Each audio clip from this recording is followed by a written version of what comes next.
So I want to tell you more about that work. Let me start with an example. So we got a letter one day from Oklahoma from a mother who said that her little 5-year-old boy, Ryan, had talked for the last year about a past life in Hollywood. And he would cry about it and beg his mother to take him back home to Hollywood. So to help him process this, she went to their public library and checked out some books on Hollywood. And they were looking through one of them one day when they got to this picture from an old movie. And Ryan pointed to the second fellow in the picture and said, "Hey, Mama, that's George. We did a picture together." And then he pointed to the one on the far right and said, "And Mama, that's me. I found me." Now, the first fellow he pointed to was George Raft, who was a fairly well-known actor back a long time ago. But the one that he said he had been was an extra with no lines in the movie.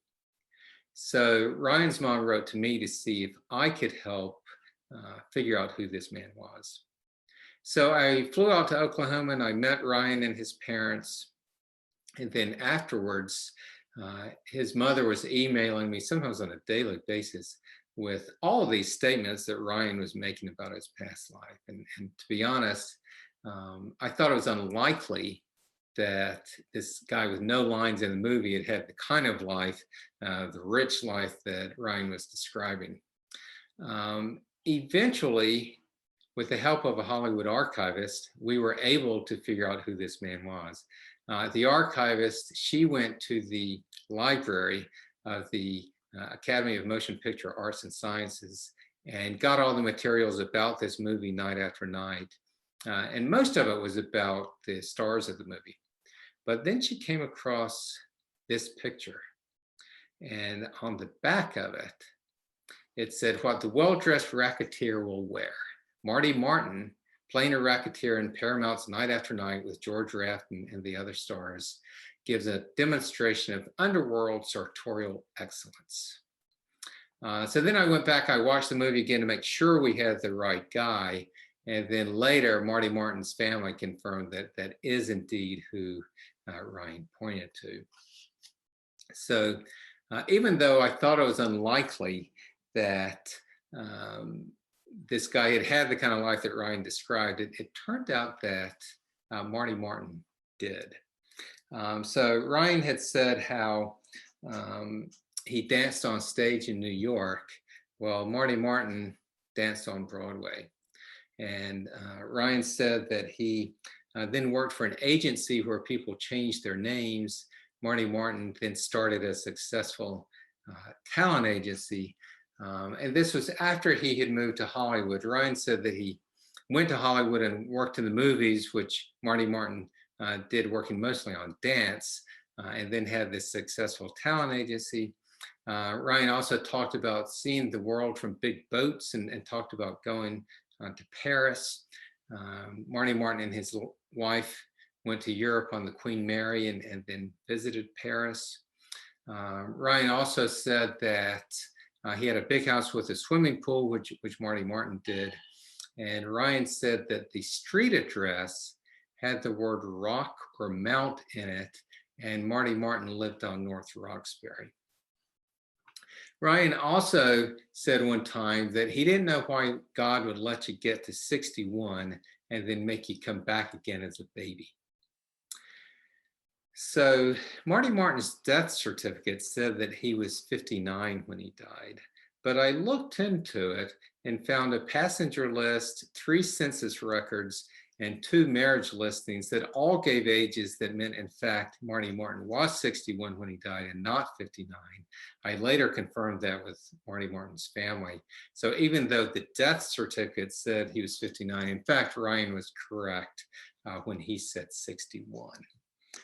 This is Marty Martin with his daughter, and she was 8 years old when he died in 1964.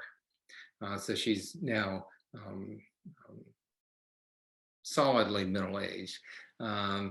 And I talked with her, and I went over all the statements that Ryan had made about his past life.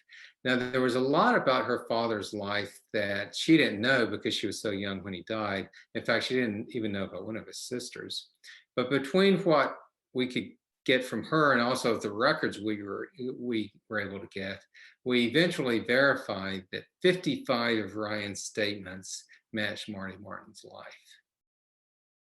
And then we had a meeting where we had Ryan meet Marty Martin's daughter, again, very much grown up at this point. It was quite an awkward meeting. Ryan seemed quite overwhelmed, really, by the experience, but then he was fine afterwards. He is now a teenager. He's now 16 years old, and he's doing very well. He does very well academically. He's doing very well socially. He has a girlfriend, and he does not talk anymore about his past life. So to talk about this phenomenon in general a little bit, I have said how it's young children who talk about a past life, and they do it spontaneously. This work does not involve hypnotic regression, but rather kids just coming out with these things, typically describing a recent ordinary life. They're not talking about being kings or queens. They almost never talk about being famous people, but rather somebody often who lived fairly close by and just had a nondescript, ordinary kind of life. When I say recent, the average interval between the death of the previous person and the birth of the child is only 16 months. So they tend to be quite recent. Now, there are certainly exceptions, like Ryan's case is 40 years, but they are typically very recent lives. Some of the children describe being a deceased family member, but others describe being strangers in another location like Ryan did. And then when they do that, people have often gone to that location and found that, in fact, somebody did live and die whose life matches the statements that the child has made. When that happens, we say that it's a solved case. If a child reports memories of a past life, but no one's able to verify that they actually match somebody who lived, then we say it's an unsolved case. We have plenty of both kinds in our collection, but the 2/3 of the cases that we've studied have in fact been solved. The one aspect of the past life that is often out of the ordinary is how the previous person died. So in 70% of the cases, the previous person died by unnatural means, meaning murder, suicide, combat, accident, that sort of thing. So that certainly seems to be an important aspect of this phenomenon. So we've looked at that a little bit. With all of our cases, we code them on 200 variables and then put them into a database. And it's taking us many years to get all the old cases coded, but we've got over 2,000 of them now in the database. So we can look at various factors, and including looking at the mode of death. So this next graph looks a little complex, but it's not too bad. Going up and down is the number of cases, and going across is the age when the previous person died. The green bars on top are the natural death cases, and the other colors are the various other kinds of unnatural deaths. The main point of the slide is to show that we have a lot of unnatural deaths, but it also looks like people are dying young. The complicating issue is that people who die unnatural deaths tend to be younger.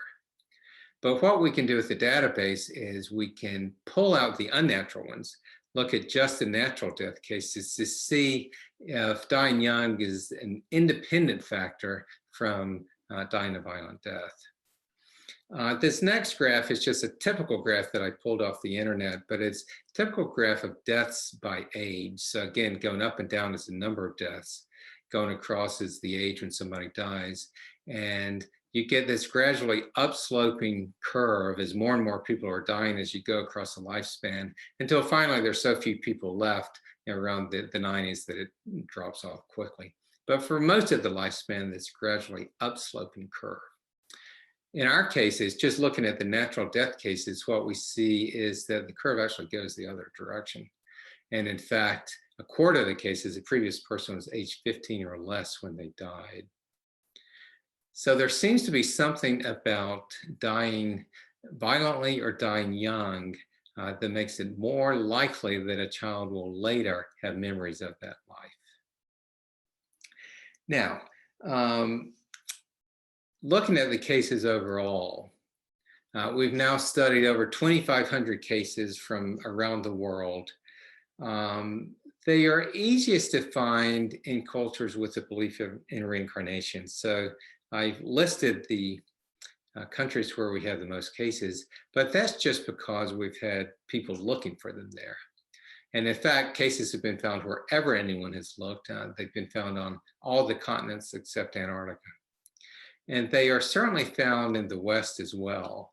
So in recent years, I have focused just on American cases and studying the phenomenon here.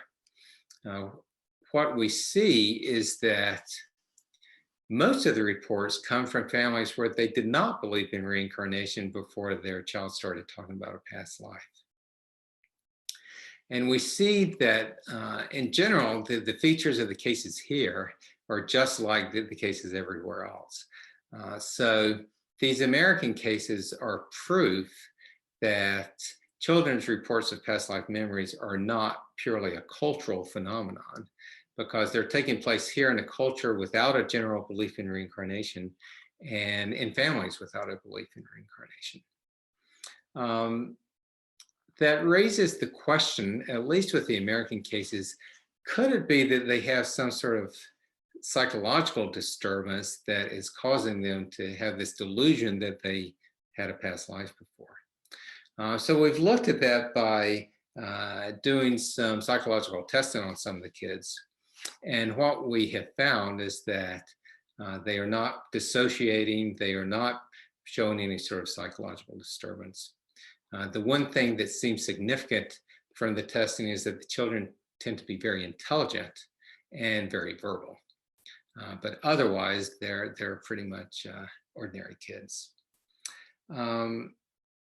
So looking at the different features of these cases, one feature that really intrigued Ian Stevenson was in a number of cases, the children are born with birthmarks or full birth defects that match wounds, usually the fatal wounds, on the body of the previous person.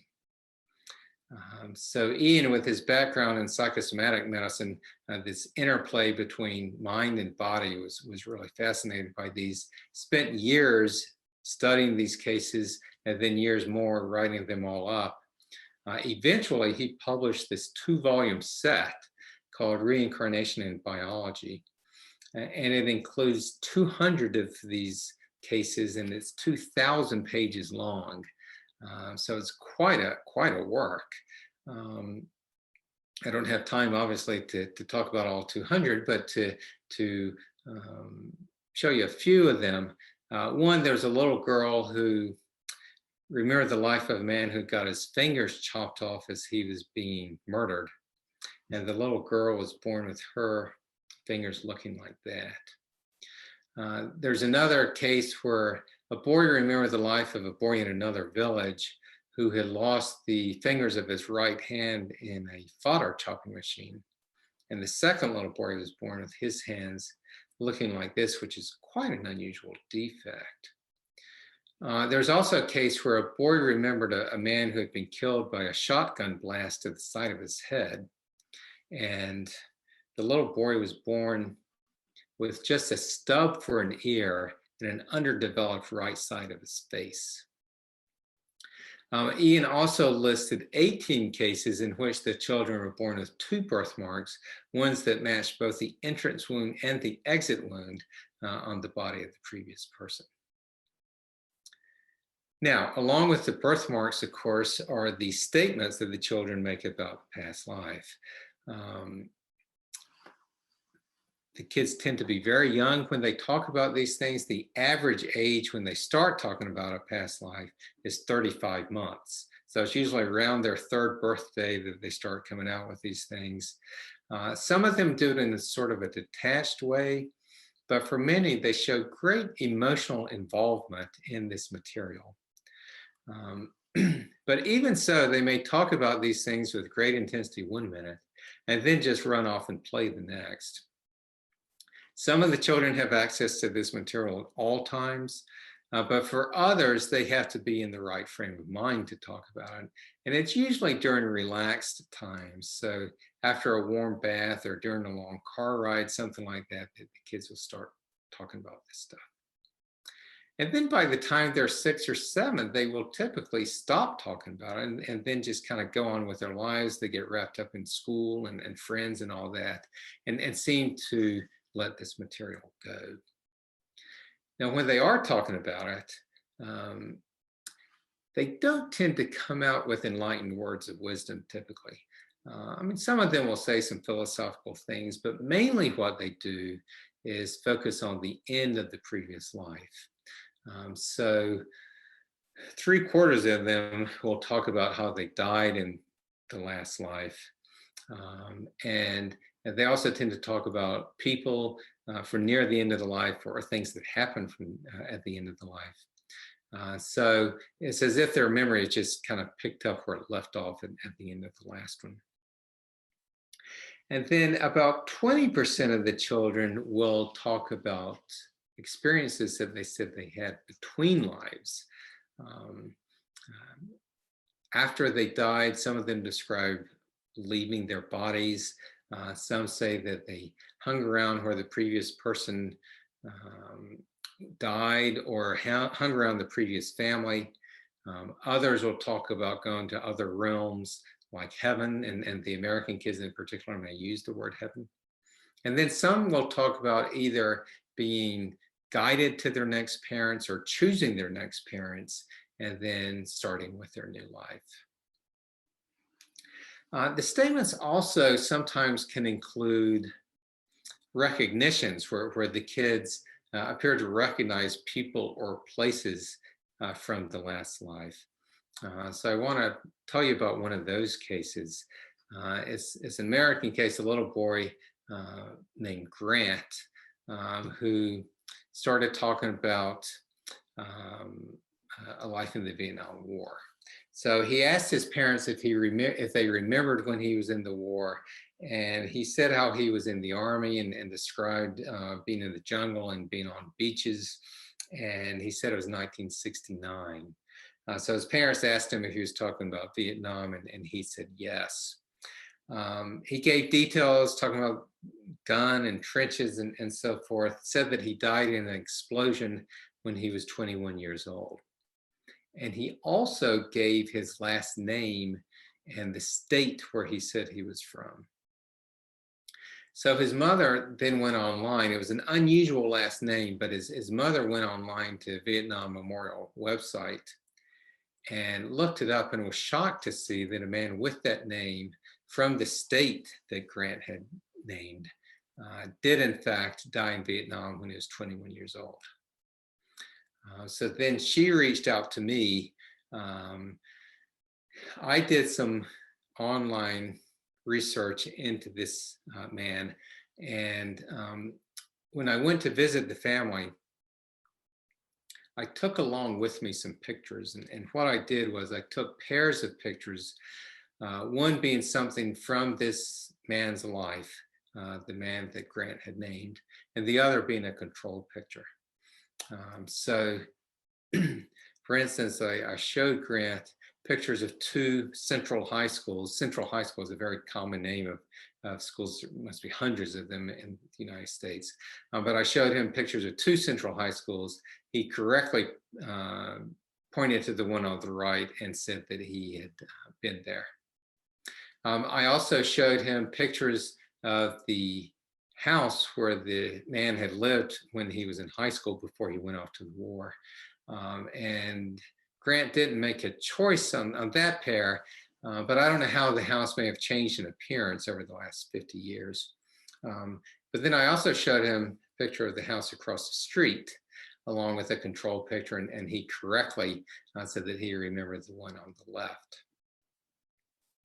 Then after I came back home after meeting with them, I continued to do research, and eventually I was able to access the high school yearbook from the year that this man graduated from high school in 1968. So I then sent Grant's mother pairs of pictures, including one from that yearbook, along with a yearbook from a different school in 1968.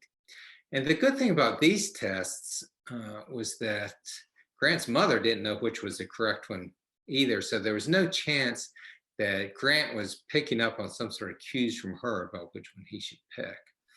So I sent pictures from the high school administrators, the principal and so forth, ones of students and ones of teachers. And Grant picked the correct page on all three of them. And when I told his mother that, she said, "Oh, wow, that is crazy. He was so casual about it." And then I contacted the man's sister and her daughter, so that the deceased man's niece wrote me back, and I got some family photos from her. We didn't have a great one of the man's mother. I tried showing Grant, or sent them to his mother to show him, and he didn't make a selection on the mothers. But I also sent ones for the father, and he correctly pointed to the one on right and said that's who had been his father. And then he said he was tired of looking at pictures. But altogether, he made choices on 6 pairs of pictures, and he was 6 out of 6. So the odds that he could do that just by luck would only be 1 in 64. So about 1.5% chance that he could get that by luck. So when we're able to do tests like this, it contributes to the evidence that there is this link between the child and the past life. And in this case, it's evidence that Grant did have a connection with this young man who unfortunately was killed in Vietnam. Now, along with the statements, the children often also show behaviors that seem linked to the previous life.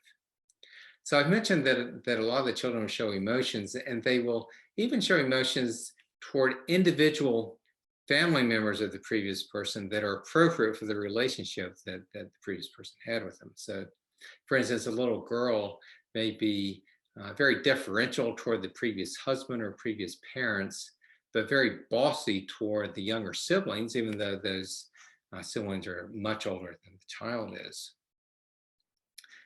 Phobias. In the unnatural death cases, over 35% of the children showed an intense fear toward the mode of death. So for instance, there was a little girl who hated being in water essentially from the time she was born. Even as an infant, it would take 3 adults to hold her down to give her a bath. And then when she got old enough to talk, she reported memories of a girl from another village who had drowned in an accident. Likes and dislikes. This picture is a picture of a young child smoking a cigarette. This is not a picture of one of our cases, but it could be, because it seems like that addictive substances can sometimes even continue their allure across lifetimes. So if the previous person was a heavy smoker or a heavy drinker, the child will often try to sneak cigarettes or sometimes even sneak alcohol. Themes in the play. Many of these children will play compulsively, and most often the occupation of the previous person. So for instance, there was one case where the boy played being a biscuit shopkeeper, like the previous person done, for hours on end, refused to do anything else, including schoolwork, and actually fell behind in his schooling because of it. And then gender nonconformity. So in the general population, most young children show what's called gender typical behavior. So boys are more likely to play with trucks, little girls more likely to play with dolls, that sort of thing. And of course, there's a lot of discussion about what leads to those behaviors. But it's certainly true that most children show this gender typical behavior. But about 3% of boys and 5% of girls will show gender nonconformity, where their behaviors will be more consistent with the opposite sex. Well, in our cases in which the child remembers a past life as a member of the opposite sex, 80% of those show gender nonconformity, compared to only 5% of the kids where they're recalling a past life as the same sex. That will sometimes persist as the kids get older, but in other cases, it'll fade away like the other things do. For the most part, all of this fades away, and typically the children grow up, get fully wrapped up in their present lives, and then just let the past lives go. So as far as behaviors go, I want to finish up by talking about one of our cases that had some prominent behaviors. And this is one that got a fair amount of attention here. And in fact, the little boy's parents eventually wrote a book about their experiences. So this is James Leininger, who seemed to remember being a World War II pilot who was killed. And it's now believed that that pilot has been identified. So he is the son of a Christian couple in Louisiana, and his father in particular was quite opposed to the idea of past lives before his little boy seemed to start remembering one. So the story started when James was 22 months old. His father took him to a flight museum, and James was just fascinated by the World War II exhibit and kept insisting on going back there. And then a couple of months later, around the time of his second birthday, he started having horrible nightmares multiple times a week, in which he would be kicking his legs up in the air and screaming, "Airplane crash on fire, little man can't get out." And then during the day, he would take his little toy airplanes and he would say, "Airplane crash on fire," and he would slam them nose first into the family's coffee table. And his parents are apparently tolerant people, because this is a picture of their coffee table. May not show up that well, but there are dozens of scratches and dents from airplane crash on fire, bam. And this looks like what we call post-traumatic play, where children will reenact something traumatic that they've experienced in their play. And when you combine that with the nightmares that he was having, James really looked like a traumatized child. But he had not been through any trauma, at least in this life. And then his parents were also able to talk with him several times about this material when he was awake. And he said how his plane had crashed on fire, how it had been shot down by the Japanese. And he said that he flew a Corsair. Now, I'd never heard of a Corsair, but it's a special plane that was developed during World War II. And he also said that he flew off of a boat, and his parents asked him the name of the boat, and he said Natoma, which seems like an unlikely name for a US aircraft carrier. But his father did an online search and eventually came across this material on the USS Natoma Bay. He printed out the material, and at the bottom, the footer shows the date when he printed it out. It says August 27th, 2000. James was born in April of 1998. So this documents that by the time he was 28 months old, that Natoma was part of the story. And his father then found out that the USS Natoma Bay was in fact stationed in the Pacific during World War II. Then, when James was 2.5, his father bought this book, The Battle for Iwo Jima, to give to his father, James's grandfather. And he was looking through it one day when James came and got in his lap. And they got to this picture, this page, and James pointed to the picture and said, "That's where my plane was shot down." And his father said, "What?" And he said, "My airplane got shot down there, Daddy," which just floored his father that little James was talking that way. And then he learned that the Natoma Bay did, in fact, take part in the Iwo Jima operation. Then when James got old enough to draw, he drew dozens of pictures of planes and battle scenes, and he always signed them James III. His parents asked him why he did that, and he said, "I'm the third James, I'm James III." So with all this going on, his parents did begin to wonder if he was remembering a past life. So then when he was 4.5, his father went to a USS Natoma Bay reunion.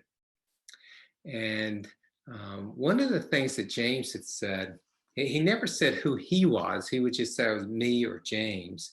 But he had said that he had a friend there named Jack Larson.